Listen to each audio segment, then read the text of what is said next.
எனக்கு திடீர்னு ஒரு ஃபோன் வருது சக்கரவர்த்தி சார் ப்ரொடியூசர்கிட்டேருந்து. அம்மா எனக்கு அஜித் சார் பேசணுன்றாரு, கொஞ்சம் பேசுங்க அப்படின்னு. அஜித் வந்தார்ல, இல்லை மேம் எனக்கு ஒரு ஹெல்ப் பண்ணுங்க மேம் அப்படின்னு. சொல்லுங்கள் அப்படின்னு. எனக்கு நக்மாக்கு சிட்டிசன் படத்தில் வாய்ஸ் நாங்கள் நிறைய டெஸ்ட் பண்ணி பார்த்துட்டோம், எங்களுக்கு எதுவும் செட் ஆக மாட்டேங்குது, நீங்கள் ஒரு வாட்டி டெஸ்ட் வாய்ஸ் கொடுக்க முடியுமா எனக்காக அப்படின்னாரு. சரிங்க சார் வரேன் அப்படின்னு சொல்லிட்டு நான் ஒரு மார்னிங் ஒரு 10:30 பேசினார். when I went there it was 12 o'clock and director was not there. Ajith இருந்தார். அம்மா ஒரு 2 சீன் பேசுகிறீங்களா அப்படின்னு. பேசுகிறேன் அப்படின்னு.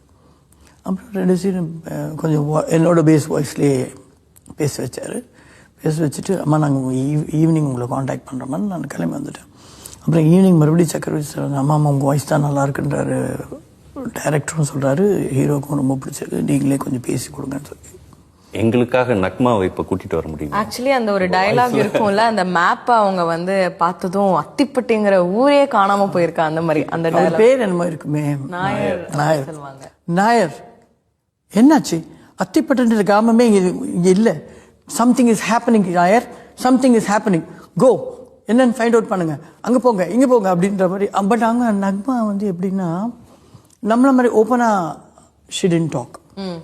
அவங்க பேசுறதே பார்த்தீங்கன்னா எப்படி பேசியிருந்தாங்கன்னா, இப்படி ரொம்ப லைட்டா லிப் மூவ்மெண்ட் மட்டும் இப்படி பேசுவாங்க. அவங்க லிப் இப்படி கோத்துட்டு இப்படி பேசுவாங்க. சரி, நம்ம அதை சிங்க் பண்ணுறது ரொம்ப ஒரு டஃப் ஜாப் இருந்திருக்கும்.